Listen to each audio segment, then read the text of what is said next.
நான் ஐடியிலேருந்து ஐடிக்குள்ளே வர ரியாலிட்டி என்னன்னு கேட்டீங்கன்னு வச்சுங்களேன், இன்ஜினியரிங் ஃபீல்டுங்க, ஆர்ட்ஸ் ஃபீல்டுங்க, டிப்ளமாவில் படித்தவங்க எல்லாருமே அண்டு ஏதோ ஒரு ஹோட்டல் மேனேஜராக படிச்சிருக்காங்கன்னு வச்சுங்களேன், அவங்க கூட பார்த்தீங்கன்னா டிகிரியே முடிக்கலைங்க, ஐடிக்குள்ளே இருக்காங்க. நமக்கு எல்லாருக்குமே ஒரு கேள்வி இருக்கும், எந்த கெரியர் பார்த்து சூஸ் பண்ணலாம் ஐடிக்குள்ளே போகிறதுக்கு அப்படின்ட்டு. ஏதோ ஒரு சென்டருக்கு ஃபோன் பண்ணுறீங்க, அவன் ஏதோ ஒன்று சொல்கிறான்னு வச்சுங்களேன், தெருக்கு டேட்டா சயின்ஸுங்க, படிக்கவே படிக்காதீங்க சரிங்களா, ஓகேவா? சில பேர் மட்டும் தான் அந்த டேட்டா சயின்ஸ் படிக்கணும். ஐடினாவே கோடிங் தானேங்க. ஆனால் நிறைய பேர், அண்ணா நான் ஒரு மெக்கானிக்கல் சிவில்னா எனக்கு கோடிங் வராதுண்ணா, கோடிங் இல்லாத ஜாப்ஸ் எதெல்லாம் இருக்குது அதை பற்றி சொல்லுங்கண்ணா, அதுவும் ஒரு 20,000 40,000 சேலரி இருக்குமா இருந்தால் நல்லா இருக்கும் இல்லையா? அது என்ன? நான் ஒரு 7 முக்கியமான ரோல் சொல்ல போகிறேங்க.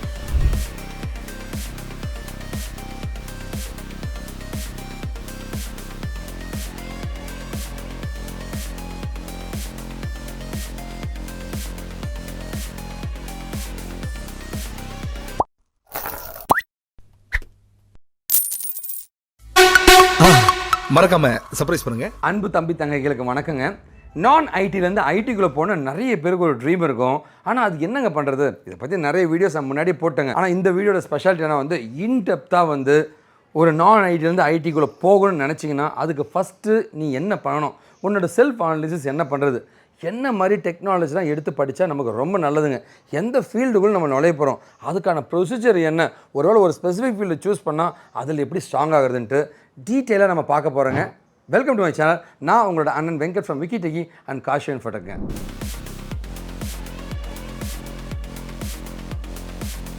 நான் ஐடியிலேருந்து ஐடிக்குள்ளே வர ரியாலிட்டி என்னன்னு கேட்டீங்கன்னு வச்சுங்களேன், செம்ம ஷாக்கான விஷயம்னா, இன்ஜினியரிங் ஃபீல்டுங்க, ஆர்ட்ஸ் ஃபீல்டுங்க, டிப்ளமாவில் படித்தவங்க எல்லாருமே அண்டு ஏதோ ஒரு ஹோட்டல் மேனேஜராக படிச்சிருக்காங்கன்னு வச்சுங்களேன், அவங்க கூட பார்த்தீங்கன்னா டிகிரியே முடிக்கலைங்க, ஐடிக்குள்ளே இருக்காங்க. நம்புவீங்களா? 70% பீப்புளுங்க, 70% ஆஃப் ஐடி எம்ப்ளாயிஸ் நான் ஐடியிலேருந்து வந்தவங்க. Mechanical, civil, diploma, biomedical, biotechnology இதிலேருந்து வந்தவங்க ஐடியில் இருக்காங்க. அப்போது நான் ஐடியில் இருக்கிறவங்க ஐடிக்குள்ளே போகிறது ரொம்ப ரொம்ப ஈஸிங்க. ஏன்னா ஐடியில் இப்போ என்ன எதிர்பார்க்குறான்னு கேட்டிங்கன்னா ஸ்கில்லு மட்டும்தாங்க. நீ எந்த இயர் பாஸ்வேர்ட் வேணாம், என்ன டிகிரின்னு வேணாம், எதுவும் வேணாப்பா, ஸ்கில் இருந்தால் வேலை கொடுக்க கம்பெனிக்கான ரெடியாக இருக்காங்க. அந்த ஸ்கில் என்னன்றதை பற்றி தான் நம்ம பார்க்க போகிறோம். சரி, என்ன நான் ஐடியிலேருந்து ஐடிக்குள்ளே போனவங்க யாராவது இருக்காங்களா, அவங்க சக்ஸஸ் ஸ்டோரிஸ் எதாவது இருக்கான்ட்டு உங்களுக்கு ஒரு கேள்வி இருக்குங்க. என்னுடைய 100கணக்கான ஸ்டூடெண்ட்ஸ் எல்லாருமே நான் ஐடியில் இருந்தவங்க தாங்க. இவங்க எல்லாருமே நீங்கள் பார்க்கலாம், டிப்ளமாங்க, மெக்கானிக்கலுங்க, சிவிலுங்க, ஹோட்டல் மேனேஜ்மெண்ட்டுங்க, எல்லாருமே கெரியர் கேப்புங்க சரிங்களா. இந்த மாதிரி 100கணக்கான மாணவர்கள் ஐடிக்குள்ளே போயிருக்காங்க சரிங்களா. என்ன காரணம் அப்படின்னா, ஃபஸ்ட்டு பண்ண வேண்டியது ரைட்டான டெக்னாலஜியை சூஸ் பண்ணி அதில் நல்ல ஸ்கில்லை டெவலப் பண்ணி என்னால் முடியுன்ற நம்பிக்கையோட ப்ராஜெக்ட்ஸ்லாம் பண்ணி இன்டர்வியூ கிராக் பண்ணி இன்றைக்கி லட்சக்கணக்கில் சேலரி வாங்கிட்டு இருக்காங்க. எல்லாராலையும் முடியுங்க. நமக்கு எல்லாருக்குமே ஒரு கேள்வி இருக்கும், எந்த கெரியர் பார்த்து சூஸ் பண்ணலாம் ஐடிக்குள்ளே போகிறதுக்கு அப்படின்ட்டு. நம்ம குழப்பமாக இருப்போங்க. அது எப்படி சூஸ் பண்ணுறதுன்னா, முதல்ல பண்ண வேண்டியது எல்லாரும் சொல்கிறது நம்பக்கூடாதுங்க. ரெண்டாவது பண்ண வேண்டியது சோஷியல் நெட்வொர்க்ஸை சொல்கிறவங்க நம்பக்கூடாதுங்க. மூணாவது பார்த்தீங்கன்னா நீங்கள் தான் அந்த செல்ஃப் அசஸ்மெண்ட் பண்ணணுங்க. செல்ஃப் அசஸ்மெண்ட்னா என்ன அப்படின்னா, ஏதோ ஒரு சென்டருக்கு ஃபோன் பண்ணுறீங்க, அவன் ஏதோ ஒன்று சொல்கிறான்னு வச்சுங்களேன், தெருக்கு டேட்டா சயின்ஸுங்க, படிக்கவே படிக்காதீங்க சரிங்களா, ஓகேவா? சில பேர் மட்டும் தான் அந்த டேட்டா சயின்ஸ் படிக்கணும். டேட்டா சயின்ஸ் சொல்லுவாங்க, சத்தியமாக படிக்கக்கூடாதுங்க, வேலையே கிடைக்காதுங்க. ஏன்னா அது படிக்கவே முடியாது முதல்ல சரிங்களா. ரெண்டாவது பார்த்தீங்கன்னா இந்த டெஸ்டிங் சொல்லுவாங்க, field out, ETL testing, automation டெஸ்டிங்னுவாங்க, சாஃப்ட்வேர் டெஸ்டிங்வாங்க, ஃபீல்டு அவுட்டுங்க. ப்ரொடக்ஷன் சப்போர்ட்டு அது BPO இருக்குங்க, புரியுதுங்களா, ஓகேவா? ஸோ இந்த மாதிரி தப்பான ஃபீல்டை நம்ம சூஸ் பண்ணக்கூடாதுங்க. ஸோ நாம் செல்ஃப் அசஸ்மெண்ட் பண்ணணும். செல்ஃப் அசஸ்மெண்ட்னா என்ன, என்னால் இதை படிக்க முடியுமா, என்ன வேலைக்கு எடுப்பாங்களா, நேர்மையா, பின்னாடி இது ஆரம்பத்தில் ஒரு அமௌண்ட்டு கொடுத்துட்டு கோர்ஸ் ஃபீஸ் ஒன்று, வேலை வாங்கி தரதுக்கு ஒரு அமௌண்ட் வேறு, அப்படிலாம் இல்லாமல் நேர்மையாக என்ன வேலைக்கு எடுப்பாங்களா, அங்கே போய் என்னால் வேலை செய்ய முடியுமா, ஏஐ ரீப்ளேஸ் பண்ணாத ஒரு ஜாபாக இருக்கணும். இந்த 4த்தையும் நீங்கள் பார்த்துட்டு தான் நீங்கள் பிளான் பண்ணணுங்க. நம்ம போகிறதுக்கு அந்த ஃபீல்டுக்கு நுழையிறதுக்கான பிளான் நீங்கள் பண்ணணுங்க. ஸோ முதல்ல பண்ண வேண்டியது என்ன, ஏதோ ஒரு சென்டருக்காரன் ஒரு கோர்ஸ் சொன்னான்னா சேரக்கூடாது. முதல்ல அது செல்ஃப் அனலைசிஸ் பண்ணணும்னு சொல்ல வரேங்க. அப்படியே உங்களுக்கு குழப்பமாக இருந்துச்சுன்னு வச்சுக்கலாம், கண்டிப்பாக என்னை காண்டாக்ட் பண்ணுங்கள். கண்டிப்பாக எந்த எதிர்பார்ப்பும் இல்லாமல் நான் கைட் பண்ண தயாராக இருப்பேங்க.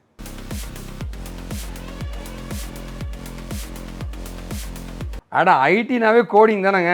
ஆனால் நிறைய பேர், அண்ணா நான் ஒரு மெக்கானிக்கல் சிவில்னா எனக்கு கோடிங் வராதுண்ணா, கோடிங் இல்லாத ஜாப்ஸ் எதெல்லாம் இருக்குது அதை பற்றி சொல்லுங்கண்ணா, அதுவும் ஒரு 20,000 40,000 சேலரி இருக்குமா இருந்தால் நல்லாயிருக்கும் இல்லையா? அது என்ன? நான் ஒரு 7 முக்கியமான ரோல் சொல்ல போகிறேங்க. மொதல் ரோல் வந்து நெட்வொர்க்கிங் வித் க்ளவுட் இன்ஜினியருக்கு நல்ல ஆப்பர்ச்சுனிட்டிஸ் இருக்குங்க. அது நீங்கள் ஃபஸ்ட் ஆப்ஷனாக ட்ரை பண்ணலாம். ரெண்டாவது ஆப்ஷன் வந்து அண்ணா எனக்கு ஒர்க் ஃப்ரம் ஹோம் வேணும்ண்ணா, வீட்டிலேருந்தே ஒர்க் பண்ணுற மாதிரி வேணும்ண்ணா, இல்லை ஐடிக்குள்ளே போகிறதான் போகலாம், பட் ஆனால் வந்து லைக் நான் கோடிங்காக இருக்குன்னு நினச்சிங்கன்னா நீங்கள் படிக்க வேண்டியது டேட்டா அனலிஸ்ட்டுங்க. இதில் கோடிங் இருக்குங்க, பைத்தான் மட்டும் கோடிங் இருக்குங்க, எக்ஸல் கோடிங் கிடையாது, எஸ்கியூஎல் கோடிங் கிடையாதுங்க. ஸோ கொஞ்சமான கோடிங் ஆனால் சேஃப்டியான ஜாப் வந்து டேட்டா அனலிஸ்ட்ன்ற ரெண்டாவது பொசிஷனுக்கு நல்ல ஆப்பர்ச்சுனிட்டிஸ் கொட்டி கிடக்குங்க. இந்த டேட்டா அனலிஸ்ட்டை பிஸ்னஸ் அனலிஸ்ட்னு சொல்லுவாங்க. அண்ட் மூணாவதாக நம்ம பார்க்கக்கூடியது வந்து technical support engineer. Technical support இன்ஜினியர்னா வந்து இந்த டெக்னிக்கல் சப்போர்ட் இன்ஜினியர்னா வந்து சப்போர்ட் பண்ணுற எம்ப்ளாயிஸுங்க. நெட்வொர்க்கிங் க்ளவுட்லாம் தெரிஞ்சவங்க இந்த டெக்னிக்கல் சப்போர்ட்டும் பண்ண முடியுங்க. அண்ட் நாலாவதாக பார்த்தீங்கன்னா வந்து யூஐ அண்ட் யூஎக்ஸ் இன்ஜினியர், அதாவது வந்து இந்த ஃபிக்மா, ஃபோட்டோஷாப் இதெல்லாம் வச்சு டிசைனிங் பண்ணுறவங்க. ஓகேவா? ஸோ அனிமேஷன்ஸ் அண்ட் டிசைன்ஸுங்க அந்த மாதிரி பண்ணுறவங்க. சரிங்களா? ஓகேவா? அவங்களுக்கு நல்ல ஆப்பர்ச்சுனிட்டிஸ் கொட்டி கிடக்குங்க. மொபைல் ஆப் பண்ணுறதுக்கும் வெப்சைட் பண்ணுறதுக்கும் இவங்க பயன்படுவாங்க. அஞ்சாவது ஆப்பர்ச்சுனிட்டி டிஜிட்டல் மார்க்கெட்டிங். இது ஒர்க் ஃப்ரம் ஹோம் கேரண்டியாக கிடைக்கிற ஒரு வேலை தாங்க. ஒரு ப்ராடக்ட்டை வந்து இன்டர்நெட்டில் வேகமாக கொண்டு போகிறது தான் டிஜிட்டலாக மார்க்கெட்டிங் பண்ணக்கூடியவங்க தான் வந்து டிஜிட்டல் மார்க்கெட்டிங் சொல்லுவாங்க. இது வந்து டெக்னிக்கல் ஒர்க்கும் இருக்குங்க, வெறும் மார்க்கெட்டிங் மட்டும் கிடையாதுங்க. கூகுளில் உங்கள் வெப்சைட்டை ஃபஸ்ட்டு கொண்டு வரதுக்கான டெக்னிக்கல் ஒர்க்கும் பண்ணுறது தான் டிஜிட்டல் மார்க்கெட்டிங்னு சொல்லுவாங்க. அண்ட் ஆறாவதாக இருக்கிற அவுடேட்டட் ஃபீல்டுன்னு சொல்லுவாங்க. அது இப்போ ஃபீல்டு பெருசாக இல்லைங்க, சாஃப்ட்வேர் டெஸ்டிங். ஸோ டெஸ்டிங் ஃபீல்டுங்க, manual, automation, ETL testing, wash out. இந்த ஃபீல்டு வந்து இப்போ ஏஐயால் கம்ப்ளீட்டாக போயிடுச்சுங்க. இப்போ பெருசாக அந்த ஃபீல்டு கிடையாதுங்க, அது அவாய்ட் பண்ணுறது நல்லதுங்க. ஏழாவது ஃபீல்டு பார்த்தீங்கன்னா வந்து video creations and content creation சொல்லுவாங்க. அதாவது யூடியூப், இன்ஸ்டாக்கான வீடியோ க்ரியேட் பண்ணுறது, கண்டென்ட் க்ரியேட் பண்ணுறது, அந்த மாதிரி ஒர்க் பண்ணுறவங்க. அதுக்கு நல்ல ஸ்கோப் இருக்குங்க. அதுக்கு டெக்னிக்கலாக எதுவுமே படிக்க தேவையில்லை, நீங்கள் பேசிக்கான நாலேஜ் இருந்துச்சுன்னா உங்களாலே பண்ண முடியுங்க. இதுதாங்க அந்த 7 ஃபீல்டுங்க ஐடியில் இருக்குங்க, நான் கோடிங் ஜாப்ஸுங்க.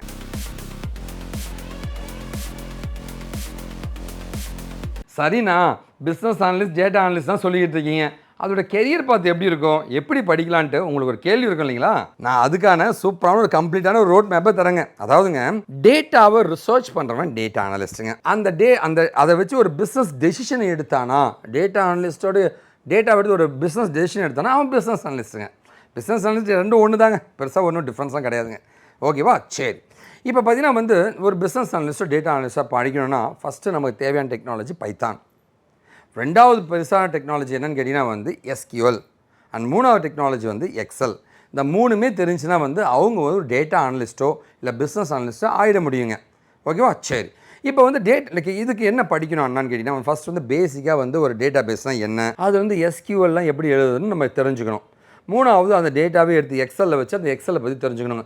அதுக்கப்புறமா வந்து பைத்தான் பேசிக் ப்ரோக்ராமிங்கு, பைத்தானில் டேட்டாலாம் எப்படி எக்ஸ்ட்ராக்ட் பண்ணுறது, டேட்டா லோட் பண்ணுறது எப்படி, அது எப்படி க்ளீனப் பண்ணி அதை அனலைசிஸ் பண்ணுறது, இந்த ஆங்கிளில் நீங்கள் லேர்ன் பண்ணிங்கன்னா இதுதாங்க அந்த கம்ப்ளீட் ரோட் மேப்புங்க.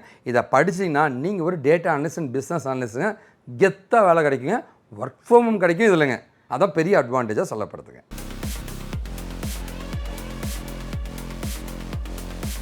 ஸோ நீங்கள் என்ன படித்தாலும் மறந்துடாமல் வந்து அதில் ஒரு 10 ப்ராஜெக்டாவது பண்ணிவிடுங்க. ப்ராஜெக்ட் இல்லாதனால தான் நிறைய சென்டர் உங்களை ஏமாத்துறதுக்கு காரணமே வந்து படிக்க வைப்பாங்க. யூடியூப்லேயே படிச்சிடலாமே, எனக்கு தேவை அந்த ரியல் டைம் ப்ராஜெக்ட். அந்த ப்ராஜெக்ட் இல்லாதனால தான் யாருக்குமே வேலை கிடைக்க மாட்டேங்குது. சரி அண்ணா, நீங்கள் ஒரு வார்த்தை கேட்கலாம் என்கிட்ட, அண்ணா நான் வந்து இதில் இந்த டேட்டா அனலிஸ்ட்டை பைத்தான் சொன்னீங்க, அந்த பைத்தானை ஒரு 30 நாளில் படிக்கணும்னா எப்படி படிக்கிறது அப்படின்னு உங்களுக்கு ஒரு கேள்வி இருக்கும்.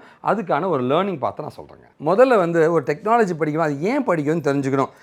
.NET ஜாவாலாம் நிறையா இருக்கும், ஏன்ப்பா பைத்தான் படிக்கிறேன், ஒய் பைத்தான், பைத்தானை பற்றி இன்ஃபர்மேஷன்ஸுங்க, பைத்தான் எப்படி இன்ஸ்டால் பண்ணுறதுன்னு கற்றுக்கிட்டு பைத்தானில் என்னெல்லாம் வகைகள் டேட்டாஸ்லாம் எப்படி ஸ்டோர் பண்ணுறாங்கன்ற அந்த டேட்டா டைப்ஸுங்க, அந்த டேட்டாக்கெல்லாம் அந்த லூப்பிங் பண்ணுற லூப்ஸுங்க.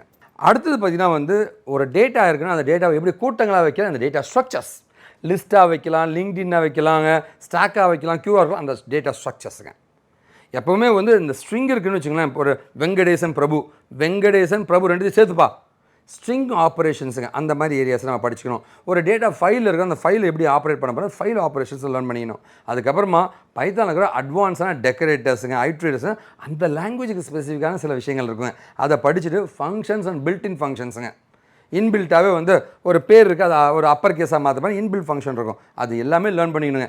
இது எல்லாம் படிச்சிங்கன்னா நீங்கள் பைத்தானில் சூப்பராக ஸ்பெஷலிஸ்ட் ஆகிடுங்க. சரி, அடுத்து நம்ம என்ன பண்ணுறதுன்னு கேட்டிங்கன்னா, என்ன தான் ஒரு கம்பெனி ஒரு ஒரு ஒரு டெக்னாலஜி நம்ம லேர்ன் பண்ண மறக்காமல் பண்ண வேண்டியது ப்ராஜெக்ட்டும் இன்டர்ன்ஷிப்பும். ஓகேவா? லைவான ப்ராஜெக்டை பண்ணுங்கள், அது இன்டர்ன்ஷிப் மூலமாக பண்ணிட்டீங்கன்னா ஆட்டோமேட்டிக்காக உங்களுக்கு வேலை கன்ஃபார்மாக கிடச்சிருங்க.